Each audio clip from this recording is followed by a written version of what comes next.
Pues aquí seguimos en la boca del lobo, estamos a las 11:04, una hora menos en nuestras queridas Islas Canarias, y de otra isla precisamente vamos a hablar porque hay un título que yo tengo encima de la mesa, que es Australia tiene nombre español, está editado por la editorial EAS. Desde aquí le mandamos un fuerte abrazo a Manuel Quesada, que es el responsable de esta maravillosa y además amplia editorial con títulos que son no solo interesantes, sino que además son pedagógicos, son verídicos y son sobre todo pues del calor y de la buena acogida de esta casa, que como sabe nuestro próximo invitado, Ignacio del Pozo, pues estamos aquí para contar la verdad, sobre todo para elevar el nombre de esos españoles que además ahora hablaremos largo y tendido también, porque hay un buen compañero que no sé si le conocerá Ignacio, de esta casa, que tiene un programa que se llama Españoles Olvidados.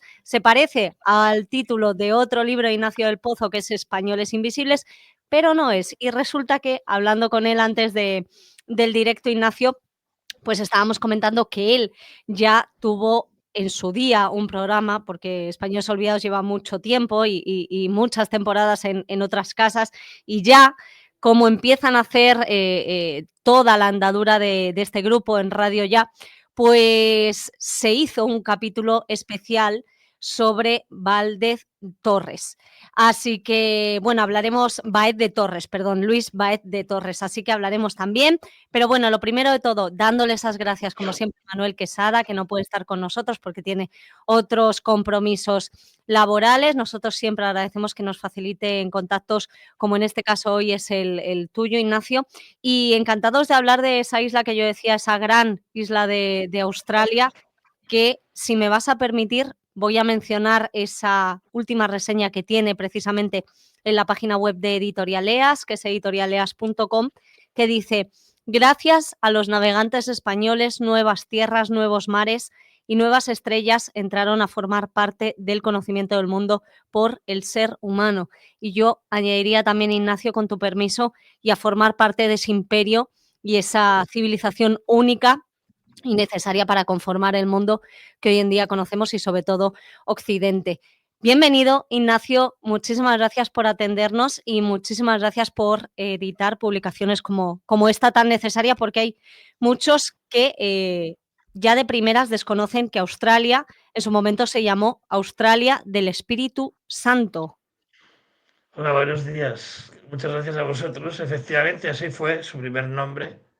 Luego en varias ocasiones cambió de nombre, porque según quién pasaba por allí lo ponía como le daba la gana, hasta que quedó el nombre de Australia, pero efectivamente se llama Australia del Espíritu Santo, porque los primeros en llegar, que fueron los españoles, en una expedición comandada curiosamente por un portugués, que fue Pedro Fernández de Quirós, haciendo un juego de palabras, llamó a las islas de Vanuatu, que están relativamente cerca de Australia.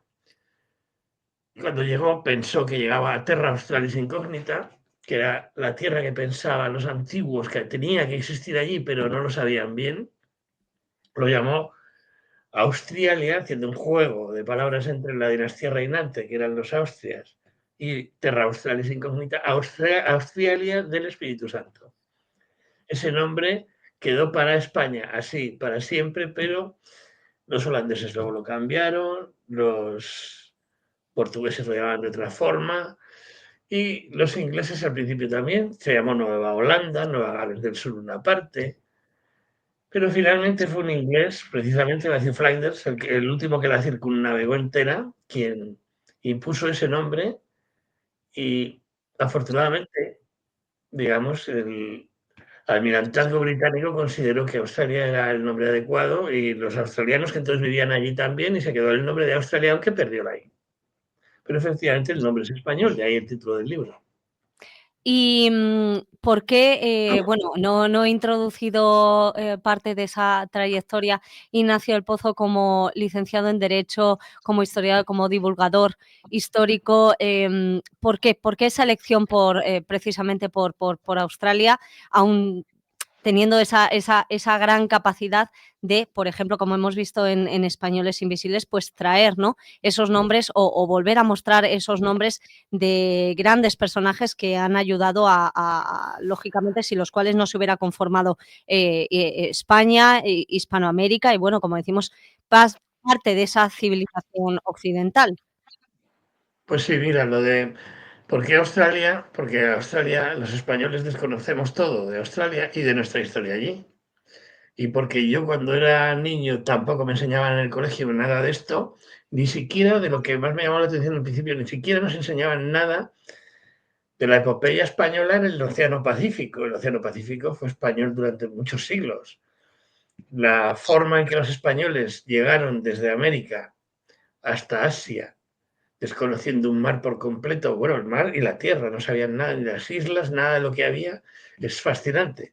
Pero claro, dentro de descubrir las Islas Salomón, descubrir las Marianas, las Islas de Guam, llegar hasta Filipinas, que no era moco de pavo, dentro de todo eso había esta aventura concreta que, que me parece maravillosa porque, y creo que tenía que rescatar de alguna forma, no sé si es rescatar la palabra, o por lo menos enseñar, porque rescatar se rescata algo que está olvidado, pero lo que está olvidado es porque se ha conocido antes, pero es que en España esto es muy desconocido, ¿no? Sí. El hecho claro es que los españoles fueron los primeros en llegar y yo quería acreditarlo. Para eso hice este libro en el que asumí y explico todas las teorías. Hablo de teorías porque hechos hay pocos. O sea, los ingleses dicen que fueron ellos, los holandeses dicen que fueron ellos, los portugueses dicen que fueron ellos, pero no hay ningún dato sobre eso. Ninguno. O sea, todos son especulaciones de que un barco fue por allí, pero no hay ni pasé por esta latitud que se asemeje, ¿no? O sea, por ejemplo, la expedición final de Báez de Torres y Diego Prado recoge información sobre animales como el wallaby, como el equidna, como el tigre de Malasia, ya se haya extinguido, que si no hubieran estado allí hubiera sido imposible que hablase de ello, ¿no? Ningún holandés, ningún portugués eh, escribió ni recogió ni un solo dato que pueda afirmar que estuvieron en Australia o que pisaron tierra australiana. Sí que estuvieron cerca antes, me refiero antes de 1606, que fue cuando llegó Báez de Torres. Sí. Después sí estuvieron. Pero ningún dato puede decir que antes, y por supuesto los británicos jamás, porque llegaron un siglo después. James Cook llegó para Sí. poner una colonia de presos allí, ¿no?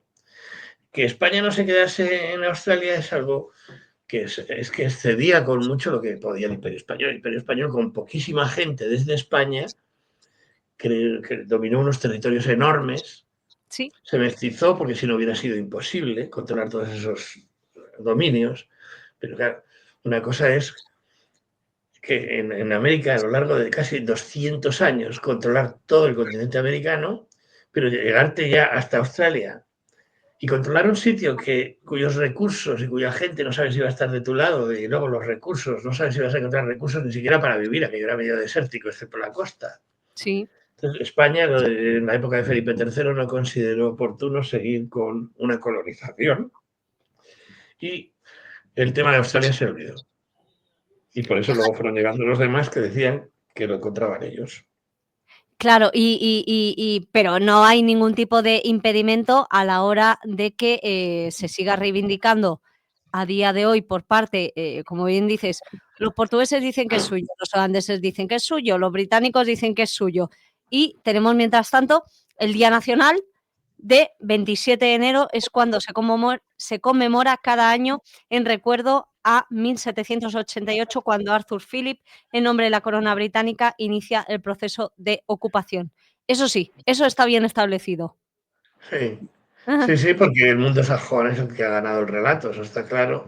Entonces, los mismos australianos en sus escuelas enseñan a los niños que la primera nave que llegó a Australia fue el Duiken holandés, cuando no es cierto. Pero además es que no solo no es cierto, sino que es un constructo, es algo construido a posteriori para justificar un poder sobre un territorio, ¿no?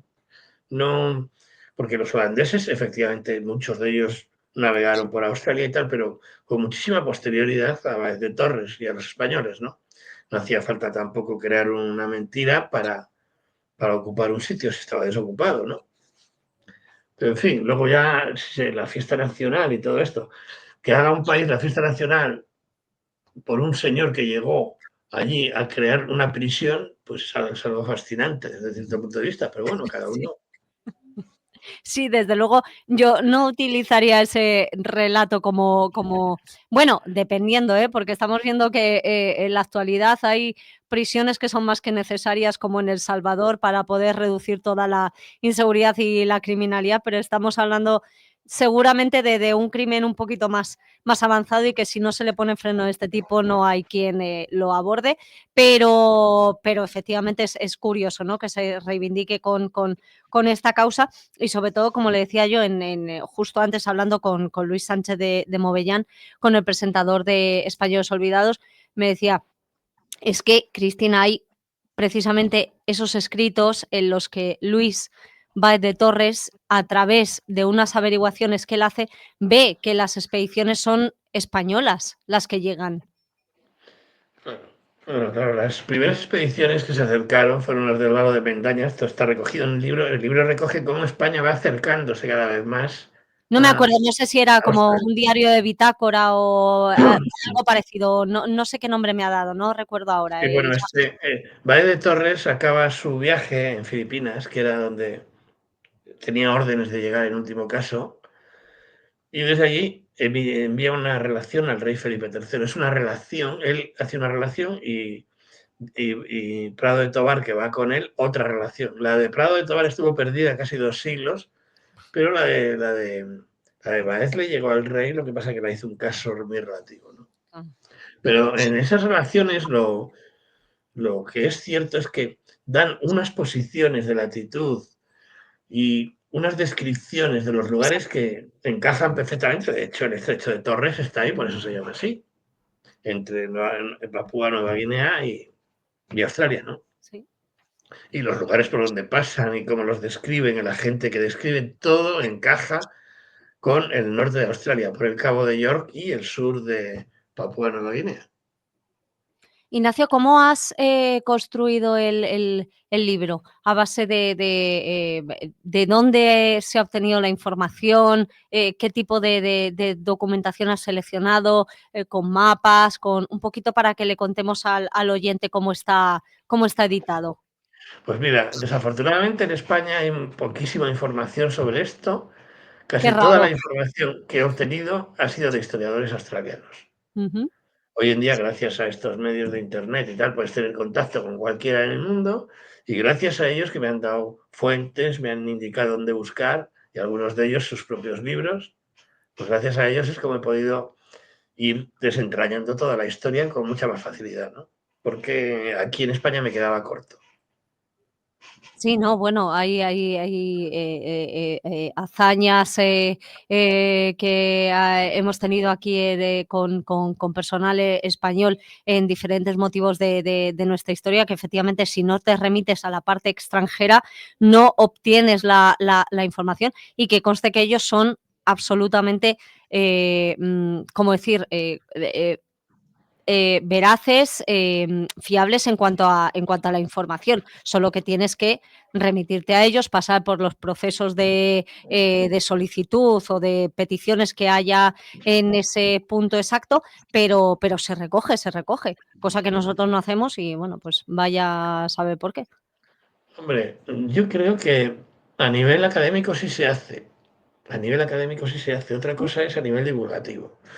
Yo creo que el problema de este tipo de cosas, o de la falta de conocimiento de estas cosas, empieza en las escuelas, lógicamente. Si tú no creas en las escuelas un mecanismo que incite a los alumnos a querer conocer mejor su historia, evidentemente no van a querer hacerlo. Pero luego el mundo académico ya universitario, quiero decir, yo no soy un historiador de carrera, yo soy licenciado en Derecho, pero yo la única crítica que tengo hacia ellos es que están demasiado centrados en sus estudios, que siempre está bien porque la investigación es imprescindible, pero luego esos resultados se quedan un poco en esa esfera, ¿no?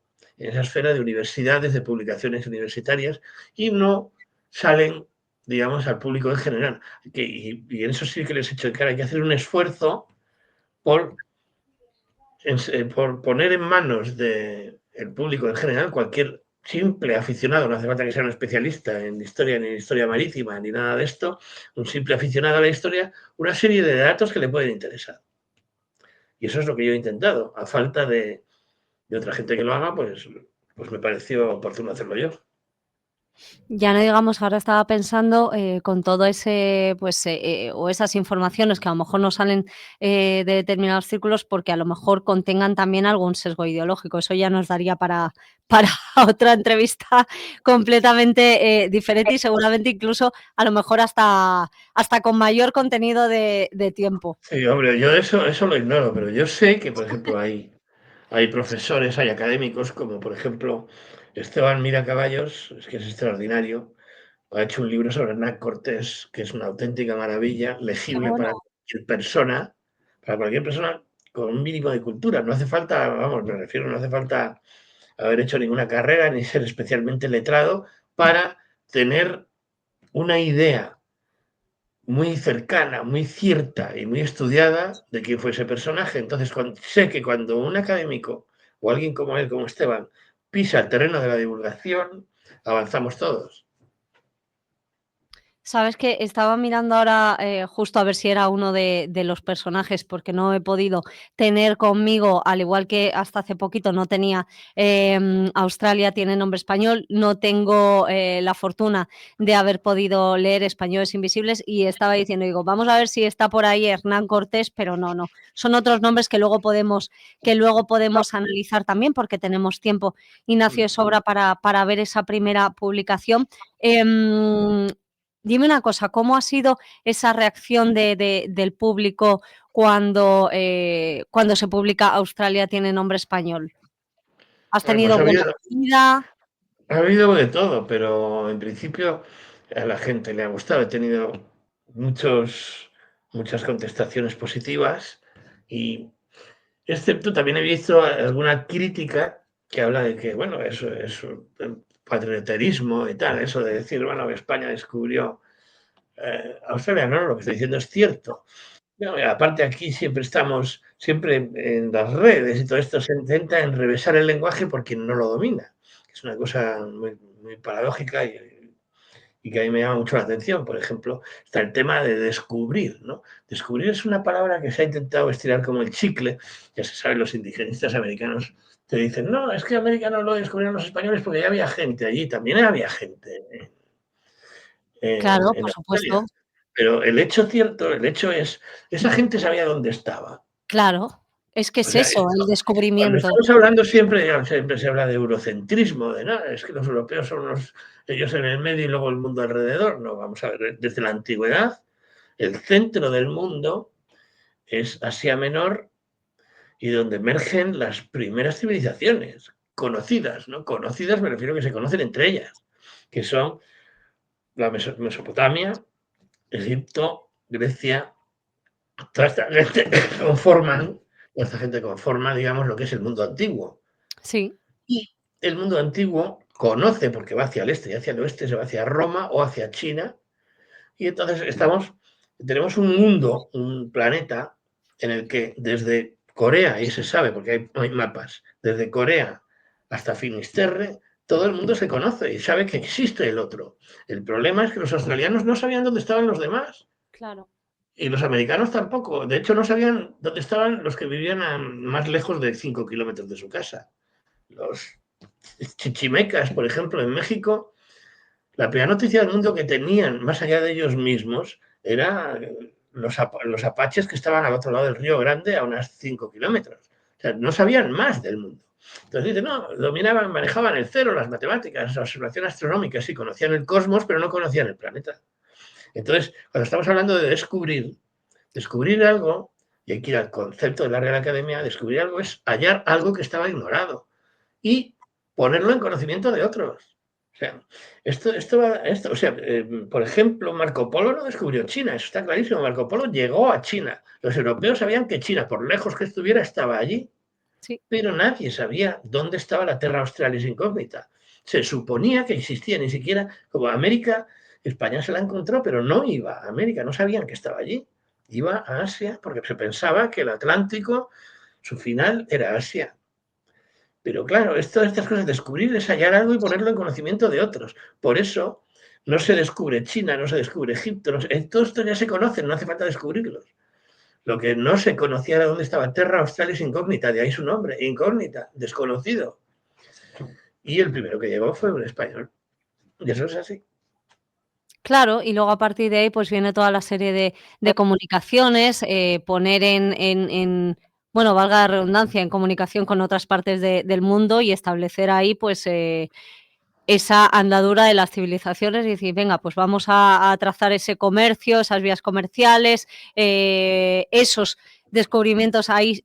Pienso que ahí sí me corregirás si no lo digo bien también con respecto a determinados productos que hubiera en esos territorios. Bueno, pues ¿cómo se va Sí, sí, generando sí, no, no. todo? De hecho, está muy claro que las civilizaciones solo avanzan si se comunican entre ellas. Las civilizaciones aisladas han fallecido siempre a corto plazo. O sea, las civilizaciones evolucionan cuando se interrelacionan entre ellas. Mm, Es algo obvio.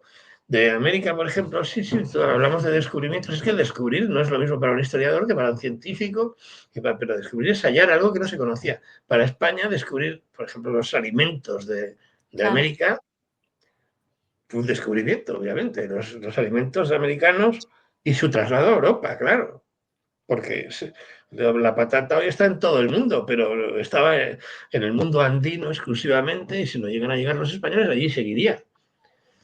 Pero esto es lo que hay, ¿no? Esa interrelación entre las civilizaciones es lo que hace que avancen. Egipto no hubiera sido Egipto si no hubiera conocido a los hititas, a los griegos, a todos los que les rodeaban, incluso luchado con ellos en ocasiones por diferentes intereses, ¿no? En el caso de Australia, quien pone a Australia en el mundo es España. Antes estaba en la imaginación de geógrafos y filósofos griegos, de esta gente que, bueno, que desde está muy bien haciendo mapas, sentado en una mesa, pero luego hay que viajar para comprobar que eso está allí, ¿no? Entonces, digo que los españoles pusieron nuevas estrellas y nuevos mares en el conocimiento humano, porque esa claro, es la certeza. Porque para navegar también había que guiarse por estrellas. Hay que tener en cuenta que para España o Portugal, que eran las potencias navales del siglo XVI, navegar en el Atlántico llegó a ser relativamente sencillo porque conocían a la perfección mareas, vientos y las estrellas. Pero por el hemisferio norte, navegar por el hemisferio sur es otra cuestión. Las estrellas cambian, las mareas cambian, los vientos cambian. Eso era la superaventura. Y entonces llegar desde Perú hasta Australia, que es lo que hicieron Valle de Torres y Prado de Tobar, sí, fue algo fabuloso. O los medios que se tenían entonces, fabuloso. sí, Y sí. eso es algo que deberían de conocer, pues, en los colegios o en general los españoles, ¿no? De ahí el libro. Ya cuesta situar algunos territorios, pero bueno, ya no digamos nada de la historia. Quiero pensar que no todo es así, porque lógicamente de un tiempo a esta parte, pues todo lo que conocemos como esa leyenda negra que tanto daño ha hecho y sigue haciendo seguramente, pero como decimos, con esa parte que se ha situado frente a esa leyenda negra, decir, no, Mm. ahora vamos a contrarrestar y ahora vamos a no a equiparar, sino a contar cuál es la verdad por tanto tiempo que se lleva haciendo daño a España. Antes mencionaba Hispanoamérica y buenísimos, pues desde productores, directores, escritores que han elevado este término, pues ya sea a libros, a películas, a documentales, y gracias a eso estamos consiguiendo no revertir, porque no es una cuestión de revertir, es simplemente decir, no, esta es la verdad que sucedió. O sea, no, por más que queramos, no se puede cambiar la historia como ya se lleva haciendo durante tantos años. Sí, sí, no, mira, yo en eso estoy completamente de acuerdo. Además, siempre he creído que en el tema de la leyenda, las leyendas negras siempre han existido. Pero hay que atreverse también, Ignacio, porque es un, Sí, es un gigante, sí, o sea, es un sí, monstruo que lleva muchos años es un alimentado. monstruo, pero mira, una vez oí a Geoffrey Parker, al historiador inglés, diciéndonos en una conferencia, decía, la responsabilidad de la leyenda negra no es del que la crea, es del que se la cree. Ya, Y tiene razón. Tienes razón, o sea, se ha creado una leyenda negra, pero eso se ha creado siempre. Sobre el enemigo se crean mentiras. Ahora, si sí, el enemigo se las cree, eso ya es su problema. Entonces nosotros, combatirlo, no, eso es mentira. No, así no se combaten las cosas se combaten con la verdad. claro. Entonces, si tú pones hechos sobre la mesa, la leyenda negra cae sola. Sí, Si sí, tú y ahí están. pones lo que se hizo en América y dices, no, se mataron no sé cuantísimos, genocidio y todas esas payasadas, ¿no? Vamos a ver. ¿Cuántos indígenas hay en América del Sur, en Centroamérica, y cuántos hay en América del Norte? Estas son cosas que solo hay que sumar y restar. Si se llevaron el oro, ¿cuántas universidades, cuántos hospitales, etcétera, hay en América? Claro. No, se quedó allí. Y aquí vino el quinto real, que era lo que lógicamente se quería llevar el rey por su inversión. Mm. Entonces estamos hablando, cuando hablamos de la leyenda negra, el gran problema siempre es de cerrar el que se lo cree, y no solo que se lo cree, sino que lo propaga, además, ¿no? O sea, si tú acabas creyéndote que eres un genocida y encima quieres convencer a todo el mundo de que lo eres, el problema es tuyo. Sí, sí, sí. Pero bueno, afortunadamente, como decimos, han salido todo tipo de voces a no a cambiar, sino a situar la verdad donde siempre ha tenido que estar. Y una de ellas, pues, por ejemplo, también es, si quieres, no sé si te apetece comentar algo más, aparte de Australia, tiene nombre español o cuando quieras, cuando consideres, comenzamos a hablar de Tú sigues españoles por donde quieres que yo invisibles. te sigo. Vamos a, bueno, una cosita, ¿cómo ha sido trabajar? Porque además las dos publicaciones, tanto Españoles Invisibles como Australia tiene nombre español, que es la segunda, están con Manuel Quesada, con la editorial EAS. ¿Qué tal ha sido trabajar con ellos? Porque a mí me Pues parece espectacular, la portada, para mí fantástico bonito. porque tengo todo tipo de facilidades y además de ayudas. Entonces, ¿qué más quieres, qué más puedes pedir, no? O sea, no, para mí fantástico. ¿Qué voy a decir? Tampoco le iba a poner aquí mal, ¿no? Pero vamos, Bueno, a lo es mejor es el cierto. momento, o sea, aquí ya No, quedas no, no, no, es como cierto. Y testigo. sobre todo en este segundo, particularmente, me ha ayudado muchísimo. Qué bien. Qué bien, pues nosotros nos alegramos porque la verdad incluso ya digo que, porque le ha surgido un compromiso, hasta hace poquito estábamos hablando de entro, no entro, sí, creo que puedo estar hasta -20. Bueno, pues los compromisos vienen como vienen dados y desde aquí todo nuestro cariño a Manuel, que además cada vez que tiene, pues siempre tiene interés en todas sus publicaciones, pero cuando tiene oportunidad dice, pues mira, te voy a enlazar este autor con este y ahora te voy a mandar estos libros y ahora... Y todo va en beneficio de la audiencia, ¿no? Del público, de los oyentes, de los espectadores que nos están viendo y que saben que pueden, no solo por la editorial EAS, que es de donde hay que adquirirla porque es lógicamente su punto de partida, adquirir el libro de Australia tiene nombre español y Españoles Invisibles, sino por cualquier otra plataforma si quieren o lo tienen a mano porque tengan cualquier tipo de acuerdo con otras, pero que sepan que está en prácticamente todas las plataformas. Hay, Ignacio, que mencionar, como decía, ese primer libro con el cual saltas a la esfera literaria, como es Españoles Invisibles, y tenemos nombres que yo tengo aquí en mis escritos, que es Ruy Clavijo, Diego Méndez, Juan Bermúdez, Juan de Ayolas, Diego de Ordaz, Martín de Rada y García López de Cárdenas. Y te voy a añadir uno, porque además es tertuliano de este programa Prime Time, que es En la boca del lobo, y es Marcos López Herrador, que te hace el prólogo y que además está también de enhorabuena porque ha publicado recientemente La Forja del Imperio Español. Así que nos alegramos mucho que hayas contado con él para el prólogo. Pues sí, el prólogo además hizo un prólogo extraordinario sobre la historia de España. El libro de Españoles Invisibles lo que trata es de a la vista de que en España, curiosamente, conocemos mejor a nuestros villanos que a nuestra gente honorable, pues rescatar un poco de la ignorancia, de la falta de conocimiento a muchos españoles que son de estos gente que hace cosas extraordinarias, pero que la historia posterga o deja a un lado, Pues normalmente se deja en aras de otras cosas, de batallas, de nobles o de reyes, que tuvieron mucha menos importancia, ¿no? Entonces está No, desde el descubridor del Cañón del Colorado hasta la primera embajada a Asia de Ruiz de Clavijo. O sea, son personajes extraordinarios, ¿no?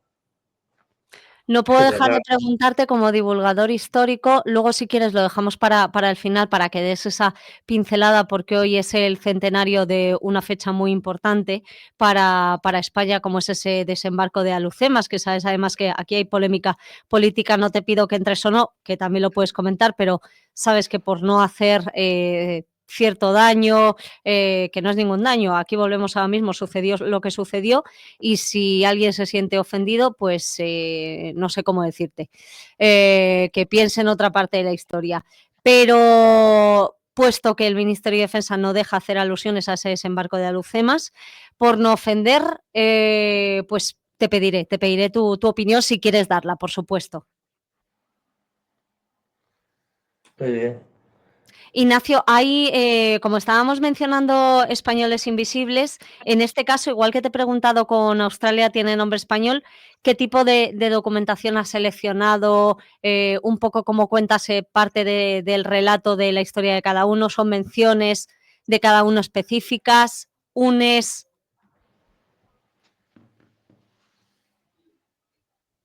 Y mira, en Españoles Invisibles, tú cuando estudias la historia, cuando profundizas en ella, siempre aparecen nombres que de repente vuelven a desaparecer, aparecen en un momento dado y luego desaparecen sin dejar rastro. Yo iba apuntando muchos de esos nombres que decía, coño, esta gente tendrá una historia aparte de la historia en la que participaron, una ¿Mm? historia personal que seguro que es interesante. Y entonces me hice con una serie de nombres y luego empecé a investigar sobre ellos, bibliotecas, etcétera, etcétera, libros, mucha bibliografía, ¿no? Y si sabes dónde encontrar, pues no es difícil aprender, ¿no?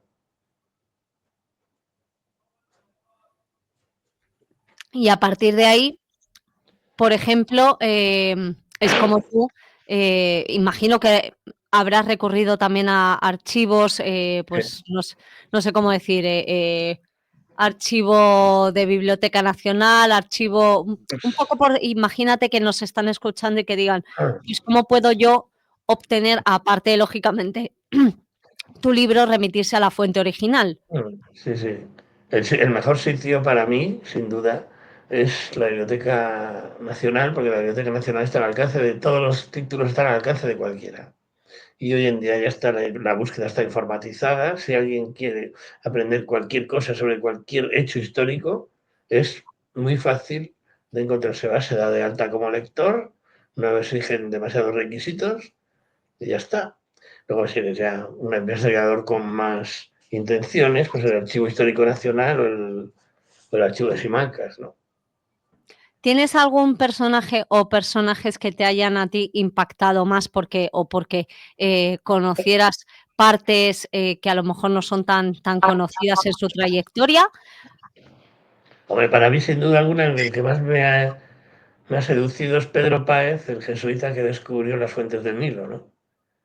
Porque fue un hombre que fue a evangelizar en Etiopía y fue tomado prisionero en el estrecho de Ormuz y vendido a unos esclavistas, siendo esclavo en una caravana de esclavos durante 7 años. Luego estuvo de galeote otros 5 o 6 años remando en galeras hasta que el rey Felipe II lo rescató. Y en vez de volver a casa, como le dijo Felipe II que volviese, se quedó en Etiopía creando iglesias, evangelizando a gente, Guau. construyendo templos, hasta que convirtió al emperador de Etiopía al cristianismo. Y fue en un viaje con este emperador cuando encontraron las fuentes del Nilo, ¿no? Que me parece un personaje extraordinario, ¿no? La gente en general, los jesuitas por todo el mundo hicieron una obra extraordinaria, ¿no? Sí. Tanto en Asia como en California, por ejemplo, en las reducciones guaraníticas, la película La Misión es un ejemplo de ello, ¿no? Toda esta gente es gente extraordinaria. Sí, desde luego, luego, lástima que viniera, pues todo ese episodio que conocemos, que dejó hecho por tierra todos esos conocimientos y toda esa evangelización que sembraron. No que lo echaban por tierra, no me quiero explicar mal, sino que, bueno, pues terminaron por esa historia hacerla llegar a su fin, cuando estaban creando tanto bien por el mundo. Pero te quería preguntar una cosa, Ignacio, con respecto a precisamente por seguir hablando de españoles invisibles. Sabes que el otro día mencionábamos también, aquí tenemos un capítulo que es el de efemérides, comenzamos siempre el informativo con las efemérides, y mencionábamos también el gran trabajo de un nombre que ha sido único y sobre todo con ese trabajo para los más desfavorecidos, que es la Madre Teresa de Calcuta. Sí, bueno, yo sobre la Madre Teresa de Calcuta no tengo mucha opinión, excepto que sé que es una santa Mm. y que hizo una labor extraordinaria allí en la India, ¿no? Pero vamos, no es un personaje que yo haya estudiado ni tenga conocimiento, más allá que cualquier otra persona que haya leído los periódicos, ¿no? Mm. Ahí tenemos que mencionar, Ignacio, con respecto a precisamente ese día que te pedía hoy, que es el centenario, a conmemoración del desembarco de Alhucemas. No sé si quieres hacer esa referencia que te pedía al principio.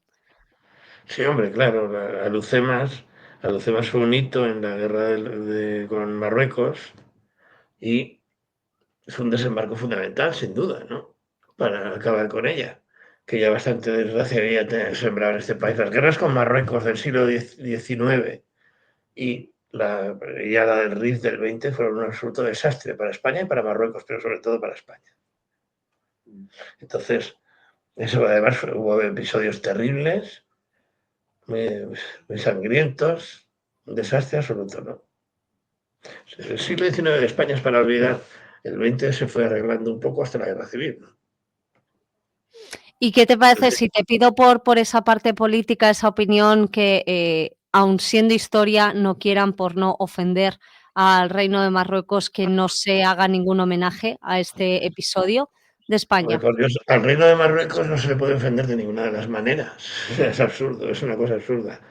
No lo había leído, pero vamos, ahora que me lo dices, no se le puede ofender. O sea, se podrá ofender al Reino de España por lo que hizo Abdelkrim, que fue un salvaje y un sanguinario, incluso con una guerra por el medio, ¿no? Lo que hizo en Monterruiz, o sea, todo lo que hizo esta gente, que fueron salvajadas, ¿no? De cortar el cuello a pobre gente que habían sido enviados allí, gente de reemplazo, ¿no? Entonces, pero eso, entonces, si hay un hecho dentro de esa guerra que ayudó a ponerla a fin, como fue a Luz de Maso, que hay que hacer es celebrarlo. Y si en esa batalla los que salieron peor parados fueron los marroquíes, pues peor para ellos, ¿no? Esto es como, también salimos nosotros, en esa guerra los que peor salimos parados fuimos los españoles, ¿no? Tampoco creo que tengan que pedirnos perdón ni estas gilipolleces habituales, ¿no? O sea que me parece estúpido no celebrar un acontecimiento que supuso un avance muy grande al final de una guerra terrible para el país. Bueno, pues no sabes toda la polémica que hay precisamente por eso, por el tipo de mención que se puede hacer, puesto como están actualmente las relaciones con el país, y cuando además por parte de la versión oficial, y ya te digo, sin querer entrar mucho en política, pero es la realidad, se dice que todo está estupendamente a nivel diplomático, y no dejamos de leer informaciones que son completamente contrarias, pero bueno. No me lo creo todo lo que me dices. Y no estarán las cosas tan bien cuando te dicen que no hables de Lucemas. O sea, eso no estarán tan Claro, bien. claro, o sea, ¿qué quieres que te diga? Es que es parte de la historia. Como tú bien has dicho, unas veces salen unos beneficiados y otras veces otros, independientemente de que un conflicto bélico suponga todo el mal que puede hacer para todos los implicados. Pero la realidad es así. Ignacio, ¿tienes más contenido que comentarnos aquí en esta casa para próximas publicaciones? Pues ¿Qué tienes ahora ahora mismo en sí. mente? Ahora estoy trabajando en un libro sobre la California española, desde la llegada de Hernán Cortés a la Baja California hasta que España salió de allí con la independencia mexicana. Todos los 4 siglos que España estuvo allí. Es una obra ambiciosa porque quiere recoger mucho tiempo, pero yo creo que muy interesante para todos, porque la herencia que dejamos allí, que se puede toponímicamente es clara, ¿no? O sea, todos los nombres que hay en la California Alta y en la Baja son españoles. La herencia que dejamos allí es algo indudable y las cosas que se hicieron casi todas bien. Entonces es una parte de nuestra historia muy interesante. ¿Y Yo creo que cómo? Sí, perdón. ya para el año que viene igual.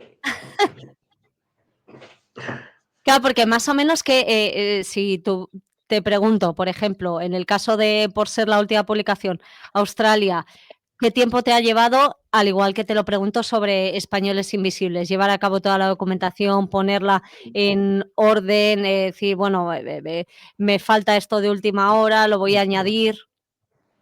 Es un trabajo de años, claro. No es un trabajo que te plantees, es decir, voy a hacerlo en X tiempo, porque no se podría, ¿no? Yo voy cogiendo documentación, estudiando, seleccionando. Digamos que escribir al final es un poco lo más sencillo, ¿no? Lo más rápido, si estás acostumbrado a escribir, claro. Y si no, Pero la labor de investigación, yo de este libro, por ejemplo, 2 o 3 años, el de Australia, 2 o 3 años. madre mía. Claro, porque supongo que además también como tienes que recurrir a documentos extranjeros, pues claro, tienes que llevar a cabo esa traducción y contraste por decir, bueno, a ver si no me la van a ver si no me la van a colar. Sí, pero bueno, un poco cuando entras en la dinámica es una cosa que es muy satisfactoria, te lo digo de verdad. ¿Qué es lo que más te ha llamado la atención con respecto a Australia, por ejemplo? Pues de Australia, un poco he intentado al principio del libro, sobre todo, hacer mención al lector, ponerle en situación respecto a lo que Australia era en la antigüedad. Y esa parte sí que me sorprendió, ¿no? Porque yo sabía que Australia era un continente imaginario para los clásicos, pero hasta el punto de que unos discutían con otros si había gente andando al revés, si los árboles que daban frutos hacia abajo en vez de hacia arriba, y esas cosas, eso me resultó muy mal. Pues yo espero tener el tiempo que he empezado este fin de semana, pero desafortunadamente no he podido completarlo para poder hacer la lectura completa. Sé que está bastante hecho de forma amena para que el lector vaya, y así lo explica además el prólogo, para que el lector vaya perfectamente teniendo conocimiento de lo que sucedió y los nombres claves en situar Australia en el verdadero nombre de la historia española y del mundo. Y desde aquí, pues agradecerte que hayamos podido tener esa conexión contigo, que es un placer haber tenido esta primera intervención. Espero que para próximas publicaciones también podamos hacerlo en esta casa, Ignacio del Pozo, y desde aquí, pues gracias también por hablarnos de Españoles Invisibles y por tener publicaciones que realmente sitúan, como te decía al principio, y lo voy a seguir diciendo, desde figuras hasta conceptos y hasta episodios de la historia de España en la realidad, en la única realidad que existe. Muy bien, muchísimas gracias a vosotros y a ti particularmente. Pues estamos en contacto, Ignacio del Pozo, Muy y bien, muchísimas gracias. gracias a Manuel Quesada de Editorial EAS. Gracias.